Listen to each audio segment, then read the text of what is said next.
حضور اکرم صلی اللہ علیہ وآلہ وسلم جب مکہ معظمہ سے مدینہ منورہ کی طرف ہجرت فرما کے جا رہے تھے تو ایک ایسا شخص بھی تھا جس نے ایسا سودا کیا کہ وہ سودا رب کو پسند آ گیا، اور خالق نے اس سودے کا ذکر اپنے کلام قرآن حکیم کی سورہ بقرہ میں دوسرے پارے میں کر دیا۔ وہ ہستی کون ہے، وہ سودا کیا ہے، وہ کام کیا ہے، وہ سودا کس بات کا تھا۔ جب مسلمانان مکہ حضور اکرم صلی اللہ علیہ وآلہ وسلم کے ساتھ ہجرت کر کے جانے لگے، جیسے بھی ممکن ہوا جس انداز سے بھی جانے لگے، حضرت صہیب بھی جانے لگے، تو اہل مکہ نے روک لیا اور کہا کہ صہیب تمہیں یاد ہے کہ جب تم مکہ میں آئے تھے تو تہی دست تھے، خالی ہاتھ تھے، تمہارے پاس کچھ نہیں تھا، یہاں تم نے بزنس کیا، کاروبار کیا، کمائی کی، سارا کچھ جو کمایا، جتنی تمہاری پراپرٹی ہے، مال ہے، اثاثہ ہے، یہ سارا یہیں کی کمائی ہے۔ تم آئے تھے تو تمہارے پاس کچھ نہیں تھا، تم نہیں جا سکتے ہجرت کر کے۔ تو اس وقت حضرت صہیب رضی اللہ تعالی عنہ، مختلف جو روایات کا خلاصہ ہے، آپ نے فرمایا مکے والو تمہیں معلوم ہے کہ میں کتنا زبردست تیر انداز ہوں، اور میرے ترکش میں جب تک ایک تیر بھی باقی رہے گا میں تیر چلاتا رہوں گا اور مسلسل چلاتا رہوں گا۔ اور پھر فرمایا جب میرے ترکش کے تیر ختم ہو جائیں گے تو اے مکہ والو تمہیں معلوم ہے نا کہ میں کتنا زبردست تلوار چلانے والا ہوں، تو میں تلوار چلاتا رہوں گا جب تک کہ میری شہادت نہیں ہو جاتی۔ یہ تیر و تلوار کے چلانے کا سلسلہ یہ بند نہیں ہو سکے گا، یہ رکنے کا نام نہیں لے گا۔ تو پھر اگر تم مال چاہتے ہو اور مال لے کر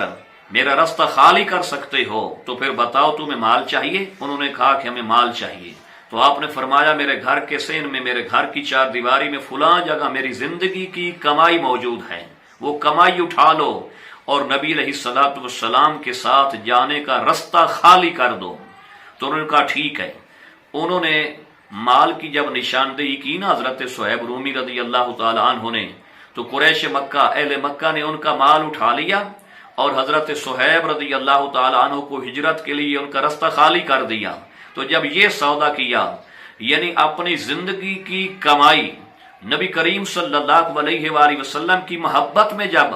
وہ دے دی اور اس کا سودا کر دیا، تو عرش والے کے کلام کی آیت نازل ہوئی، وَمَن يَشْرِي نَفْسَهُ ابْتِغَاءَ مَرْضَاتِ اللَّهِ وَاللَّهُ رَءُوفٌ بِالْعِبَادِ،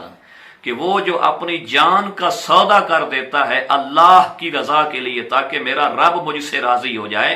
تو بے شک کیا ہے، اور اللہ اپنے بندوں کے ساتھ رأفت فرمانے والا، نرمی فرمانے والا ہے، محبت فرمانے والا ہے۔ تو اس سودے کی اطلاع اور شہادت خود خالق کائنات نے عطا فرمائی۔ کیا سودا تھا، جس سودے کی پسندیدگی کا اظہار خود اللہ رب العالمین نے کیا،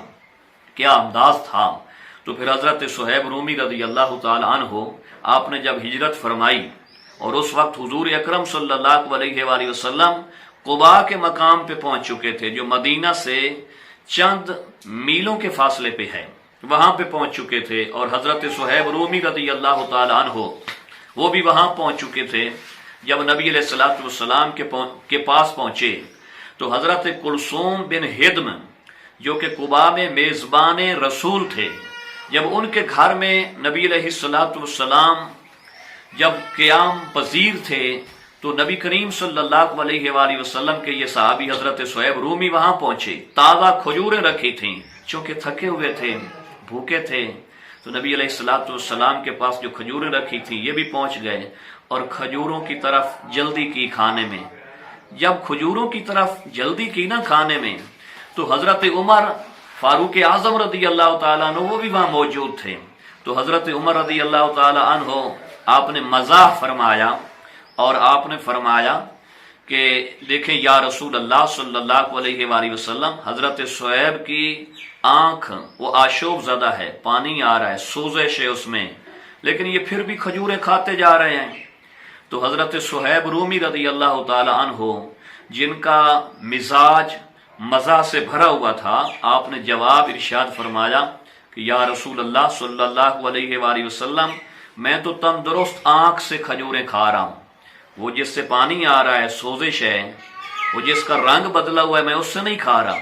میں تو جو آنکھ میری تندرست ہے، ٹھیک ہے، صحت مند آنکھ سے کھجورے کھا رہا ہوں۔ تو نبی علیہ الصلوۃ والسلام مسکرانے لگے۔ حضرت عمر فاروق اعظم اور حضرت صہیب رومی میں جاری تھی اور اتنی دوستی تھی کہ یہ ایک دوسرے کے ساتھ بیٹھتے تھے، باتیں کرتے تھے، مزاح فرماتے تھے، حتیٰ کہ حضرت عمر فاروق اعظم رضی اللہ تعالیٰ عنہ کی جب شہادت کا وقت تھا تو آپ نے یہ وصیت فرمائی تھی کہ میرا جنازہ حضرت صہیب رومی پڑھائیں گے، اور امام ذہبی نے اپنی تصنیف تاریخ الاسلام میں اس بات کی وضاحت کی ہے کہ حضرت عمر رضی اللہ تعالیٰ عنہ کا جنازہ وہ حضرت صہیب رومی رضی اللہ تعالیٰ عنہ نے پڑھایا۔ تو یہ وجہ کیا تھی، کیوں پڑھایا تھا؟ حالانکہ دیگر کبار صحابہ موجود تھے، یہ ان کا آپس میں ایک بے تکلف،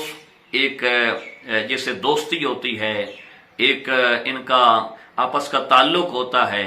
اور ایک پیار ہے، محبت ہے، لیکن یہ پیار اور محبت یہ فقط اللہ رب العالمین کی رضا کے لیے تھا۔